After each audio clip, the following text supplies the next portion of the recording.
አጅሪት እንዴት ይዞሻል ባክሽ ግርድናው? ሰማሽልኝ አይደል? አንደኛዋ መዥገር ተነቀለች፣ ሁለተኛዋ ደግሞ በቅርቡ ትቀጥላለች። ገና እዚህ ቤት ብዙ የሚነቀሉ መዥገሮች አሉ። በዚያ በቃል ብለሽ ነው? እስቲ ደግሞ አንቺ አታማርችብን። ታውቂያለሽ የኛም ጉድ አንድ ቀን ወጥቶ መባረራችን አይቀርም። እኔም ማዝነው ግን ለአቶ እስክንድር ነው። ለሀብት ብዬ ልጃቸውን እንዳገባ ያወቁ ቀን ምን እንደሚሆኑ ሳስበው። እሺ የኛ ዘመን በአንቺ የተነሳ ቤቱ ተበጥብጧል። አንቺ እዚህ ተደላድለሻል እንዴ? እኔ ደግሞ ምን አጠፋው? ጥፋትሽማ ያላቅምሽና ያለ ደረጃሽ እዚህ ቤት ሙሽራ ሆነሽ መምጣትሽ ነው። ገና ስታይን ጀምሮ እንደጠላሽኝ ነው። ቆይ ምን አድርጌሽ ነው? ማንሽ ነው? ምን ታደርጊኛለሽ? ለማንኛውም አንቺ አይደለም ለሙሽርነት እዚህ ቤት ለሰራተኛነት ራሱ አትመጥኝም። አትመጥኝም? አዎ አትመጥኝም። መጀመሪያውኑ ያቺ እንጀራ እናት ተብዬዋ ለወንድምሽ መጥቶ ሚስት አግኝቻለሁ ስትለኝ ምንም ደስ አላለኝም ነበር። ኬት እንዳመጣችሽ ማን ያውቃል? ሜርሲ ግን በጤናሽ ነው እንደዚህ እያወራሽ ያለሽው? ለማንኛውም ሹክክ ብለሽ እንደመጣሽ ሹክክ ብለሽ ትወጣታለሽ። እሺ ግን የእውነት ጋሼ ለመኖር 6 ወር ብቻ ነው የቀራቸው? እሱ እንደነገረኝ ከሆነ በዛ ላይ የሕክምና ውጤቱን አይቼዋለሁ። አባዬ ከዚህ በኋላ ግፋ ቢል የ6 ወር እድሜ ነው ያለው። የሰው ልጅ እድሜን የሚወስነው ፈጣሪ ብቻ ነው። ደግሞ አባቱ ሲበዛ መልካም ሰው ናቸው። ግን እኮ እየሄድንበት ያለው መንገድ ልክ አይደለም። ዝራ ምናልባት እኔ እናንተ የውሸት ባልና ሚስት መሆናችንን ያወቁ ቀን እንዳይሰበሩ እፈራለሁ። አክስቴ እኔን ጉዳይ ለአባት እንዳትነግረው ሰጋለሁ። ምን ብላ ልትነግረው ትችላለች? ወይዘሮ መነን ሆን ብላ እዚህ ቤት ውስጥ አምጥታ ያንተ ሚስት እንዳደረገችኝ አታውቅምና ነው። አሁንማ ሜርሲን ተጨምራለች። እሷ አክስቴ ነች። አንቺ ግን ለምንድን ነው ግን አንቺና አክስትሽ እንደዚህ ጥምድ ያደረጋችሁኝ እንዴ? ለአንቺና ለወንድምሽ እናት ሁሉም ባልኩኝ ነው እንደዚህ የምታደርጉት? ምን አደረኳቸው? አሁንስ እንደው ምን ይመገርሻል? ኧረ አባዬ አውቃ ነው። አሁን እኮ በሰላም እያወራችኝ ነበረ። ልክ አንተ ስትመጣ ለማስመሰል ብላ ነው ያዞን ባያለቀሰች አለችው። ኧረ ተይ ሜርሲ ተይ እንዴ! ግባ አትናገሪ። ጭራሽ ካልመጣሁሽ እያልሽ ስትጋበዣ ነበር እንዴ?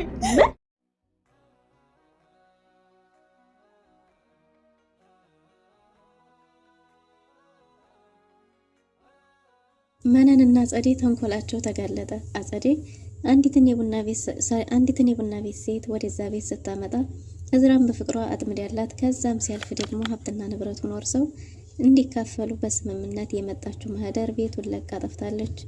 እዝራ ማህደር ለምን ወደዛ ቤት እንደመጣች ባወቀ ጊዜ እጅግ በጣም ተበሳጭቶና አዝኖ አክስቱን ሻንጣዋን ሰብስቦ ከቤት እንድትወጣ አድርጎ ነበር። ግን ደግሞ አጸዴ እንዲህማ አታረገኝም፣ አልወጣም፣ እንደዛ ካልሆነ ለአባትህ እነግራለን፣ አባትህ ደግሞ በእንዴት ዲፍት ይላል እያሉ እያስፈራሩት ነው። ያጸዴንም የመነንንም ልብስ ውጭ ላይ አውጥቶት ነበር። ሀብል ይህን በሰማች ጊዜ ለምንድን ነው ማድረግ ያቃተህ? ለምን አላደረግከውም?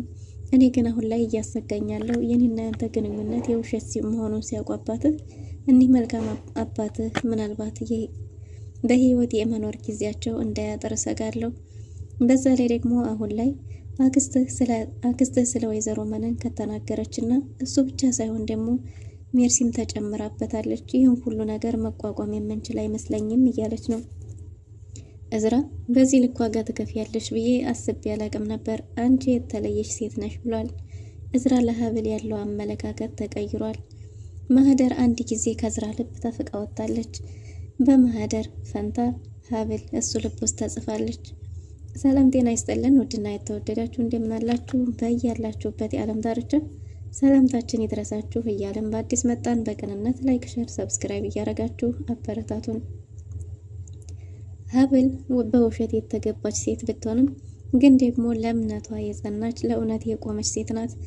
እናቷን አንቺ የእንጀራ እናት እንጂ እናት ልትሆኛችም፣ የእንጀራ እናት ራሱ ክብር አላት።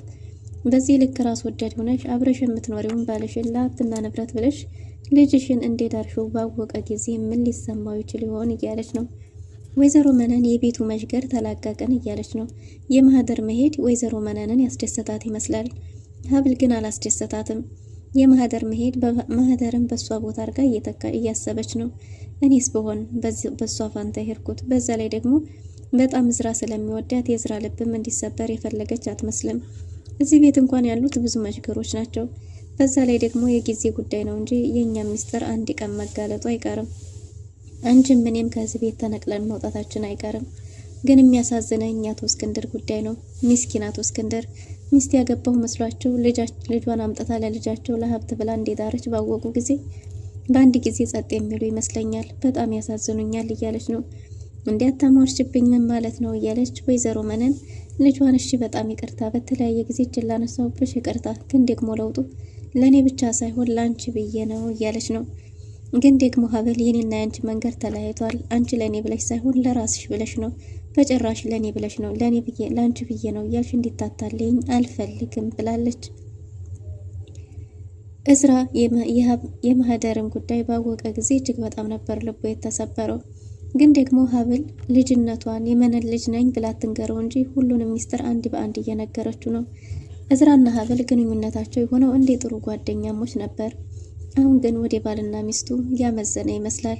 ይችን የመሰለች መልካም ሴት እዝራ ማጣት የሚፈልግ አይመስልም። እናቷ ለገንዘብ ብላ ወደዛ ቤት እንዳመጣቻት ብታውቅም ግን ደግሞ ከእናቷ ጎን ሳይሆን ከእውነት ጎን ቁማ የእናቷን ጥፊና ዱላ የእናቷን መራራ ቃላቶች ችላ ተቀምጣለች። አቶ እስክንድር ደግሞ የሀብል ንጹህነትና መልካም ልብ ለሳቸው ብቻ ነው የታየው። ሜርሲ ጥምድ አድርጋ ይዛታለች። ሜርሲ የአንቺ ሙሽርነት ለእኛ ቤት አይመጥንም። አንቺ ሙሽራ ሆነሽ ወደዚህ ቤት ከመጣሽ ጀምሮ ቤታችን ሰላማቶ እየተበጠበጠ ነው። አንቺ የቤቱ መጥፎ እድል ነሽ እያለቻት ነው። እግረ ደረቅ ነሽ፣ መጥፎ እድል ነሽ እያለች በተደጋጋሚ ትናገራታለች። ሀብል እስቲ ቆይኔ አንቺ ከመጣው ጀምሮ ጠምደሽ ይዘሽኛል፣ ግን ምን አርጌሽ ነው በዚህ ልክ የጠላሽኝ እያለቻት ነበር። ገና የእንጀራ እናቴ ወደዚህ ቤት ለወንድምሽ ሚስት አግኝቻለሁ ላመጣ ነው ስትለይ ጀምሮ ምንም ደስ አላለኝም። ምንሽም ደስ አይልም። አንቺ ለእኛ ቤት እንኳንስ አይደለም ቀርቶ ለሙሽርነት ለሰራተኝነትም ቢሆንም እንኳን አትመጥኝም። ስለዚህ በጣም እጠላሻለሁ እያለች በተደጋጋሚ ጥላቸዋን ትገልጽላታለች። ሀብል እባክሽ ታገሽኝ ለተወሰነ ጊዜ፣ ከዛ በኋላ እኔ ራሴ በራሴ እሄድልሻለሁ እያለቻት ነው። እናም እስከዛ ድረስ ስንት ጊዜ ልታገሰሽ? 6 ወር አመት እያለቻት ነበር። ብቻ 6 ወር ብቻ ስትላትም እስከዛ ድረስ ከወንድሜ አርግዘሽ ወልደሽ የቤቱ መጅገር ልትሆኚ አንቺም ልትጣበቂ አንቺም የእንጀራ እናቴም ሩቅ አይደለም ቅርብ ነው፣ ተነቅላችሁ ትወጣላችሁ እያለች እየዛተችባት ነው። ከዛም ሲያልፍ ደግሞ አንቺ ምናምንቴ ነሽ፣ ዘረቢስ ነሽ፣ ከየት እንደመጣሽ አትታወቂም፣ ወፍ ዘራሽ ነሽ እያለች ስትሰድባት እንግዲህ ከዛም አልፎ ደግሞ እጇንም አንስታለች። በዚህን ጊዜ ሀብል ሜርሲን እጇን ይዛት ነበር።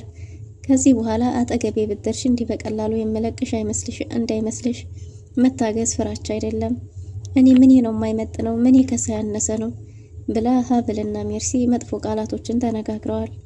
ይህንኑም እንግዲህ እዝራ አዝኑና ተክዞ ካልጋው ጎን ቁጭ ብሎ ነበር። እናም ዛሬ ሁለቱንም ላባረራቸው ነበር ብሏታል። ያ ማለት የእሷን እናትና የእሱን አክስት እና ታዲያ ለምን አላደረከውም ብላው ነበር። አልቻልኩም ብሏታል። ማህደር ለማህደር ብቻ ነው ጉልበት ያለ ማህደርን ብቻ ነው ማባረር የምችለው ብለዋለች። እሱም አሁንም ቢሆን ለማህደር እየተከራከርሽላት ነው፣ ማህደር ማለት እኮ ብሎ ሊናገር ሲል ተው ያለ ስሟ ስም ልሰጣት እንዳይሆን የጥላት ወሬ እንዳይሆን ባለች ጊዜ ሁሉንም ነገር የሰማው በጆሮ ባንድ እንደሆነ በተናገረ ጊዜ የፈጣሪ ያለ የኛ ሚስጥር በተጋለጠ ጊዜ እንዲሁ ነው የምንሆነው። ግን በዚህ መሃል አቶ እስክንድር ምስኪን እያለች ነበር። እና ዝራም እንግዲህ ሜርሲ ተጨምራባት የሜርሲ ነገር ደግሞ እንደ ከበዳት ነግረዋለች። እሱም የሜርሲ ጉዳይ አሳስብሽ እሱንም ያስተካክላለሁ፣ አባዬ ግን የውሸት ባልና ሚስት መሆናችንን በጭራሽ ሊያውቅ አይገባም። እኔና አንቺ የውሸት ሳይሆን የእውነት ሆነን ማሳየት አለብን። አባቴ በህይወት እስካለ ድረስ ደስተኛ እንዲሆንልኝ ይፈልጋለሁ ብላለች።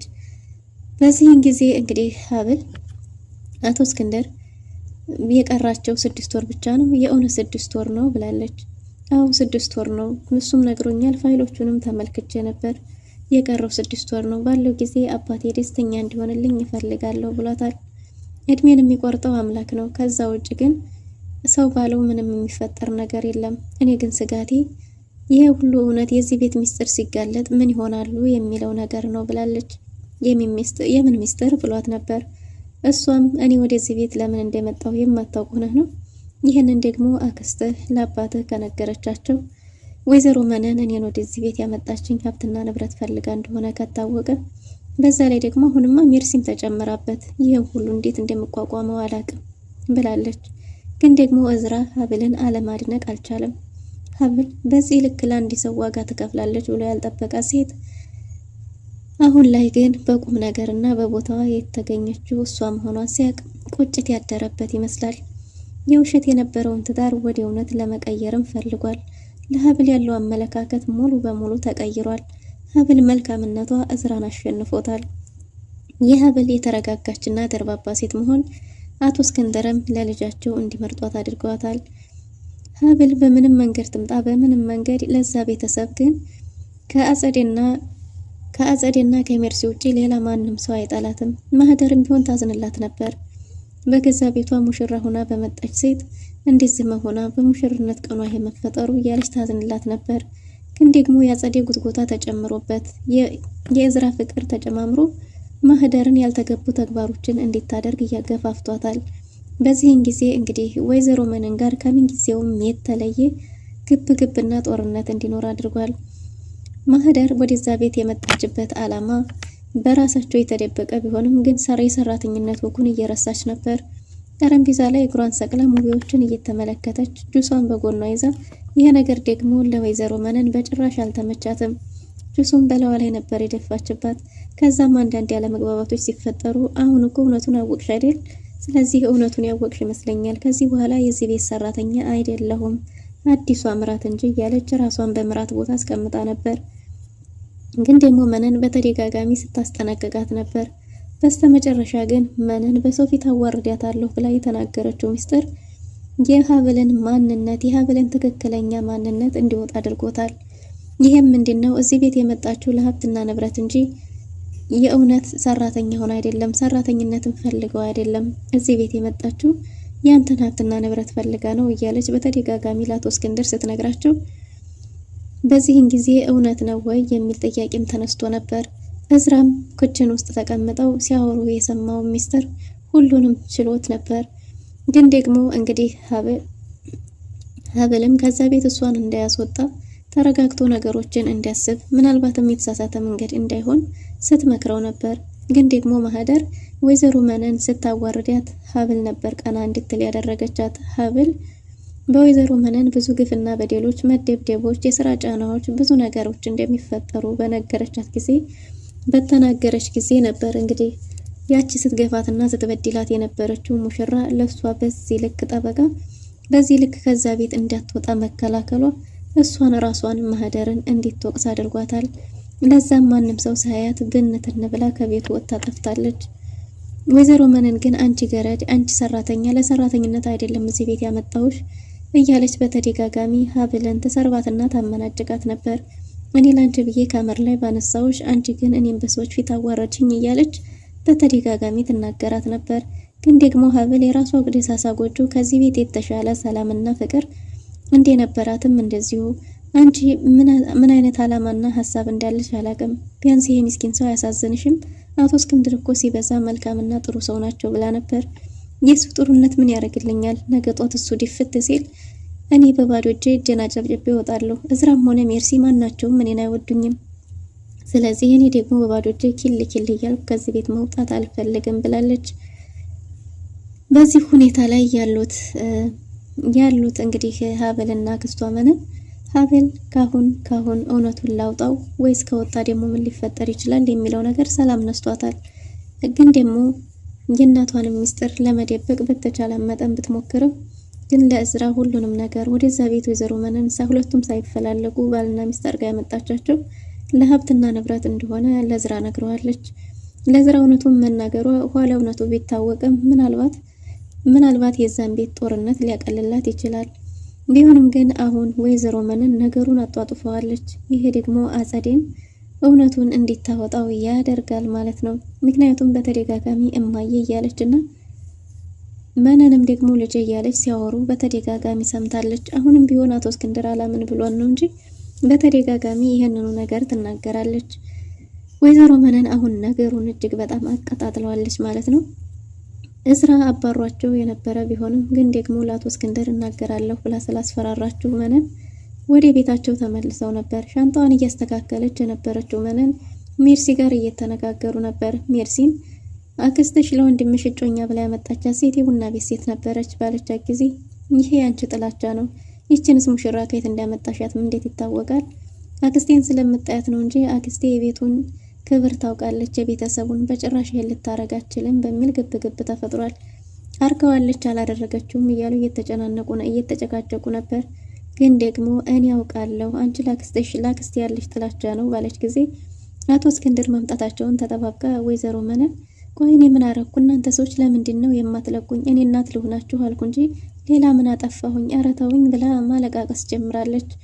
የመነን ሁኔታ ሜርሲንም አስደንግጧታል። ኧረ አባዬ እንደምታየው አይደለም፣ አሁን እኮ በሰላም ስናወራ ነበር፣ አንተ ስትመጣ አይታ ነው ብላ ብትናገርም በጭራሽ ሊያምናት አልቻለም አቶ እስክንድር። ለዛም አባዬ ይቅርታ ጠይቂያ ስትባል እሷን ይቅርታ ከምጠይቅማ ለምን የፈለገ ነገር አይመጣም አልጠይቅም ብላ ተናዳ ጥላ ሄዳለች። እሷም አቶ እስክንድር የት ልትሄጂ ነው ባላት ጊዜ ልሄድ ነው እንዲህ የሆንኩ መኖር አልፈልግም ብላ ሻንጣዋን እያስተካከለች መስላለች። በዚህን ጊዜ አቶ እስክንድር ወይዘሮ መነንን አባብሎና እንድትረጋጋ አድርጓል። እናም ወይዘሮ መነን የደበቀችውን የማህደርን ማንነት ተናግራለች። አቶ እስክንድር ይሄን ነገር በሰማ ጊዜ ራሱን መቆጣጠር አቅቶት እዝራን እያፈላለገ ነበር። አጸዴን ባገኛት ጊዜ የሰማውን ነገር እውነት እንዳይሆን ብለሽ ጸልይ፣ እውነት ነው የሰማሁት እያለ ነበር። ምን እንደሰማ እንኳን ሳይታወቅ ቤተሰቡ በአንድ እግር ቆሟል። የቤተሰቡን ክብር አታውቅምና ነው እንዴት እንደዛ ታደርጋለህ አንተ ውርደታም እያለ እዝራም ጉሮሮውን አንቆ ትንፋሹ ሊቋረጥ ደርሷል። እዝራ በአባቱ ታንቋል። አቶ እስክንድርስ ምን ሊያደርጉ ይችላሉ? ከዚህ በኋላስ ምን ሊፈጠር ይችላል? አጸዴስ ምን ምላሽ ይኖራታል የሚለውን በቀጣይ ክፍል ይዘን የምንመጣ ይሆናል። ለዛሬ የነበረን ቆይታ ይመስል ነበር። መልካም ጊዜ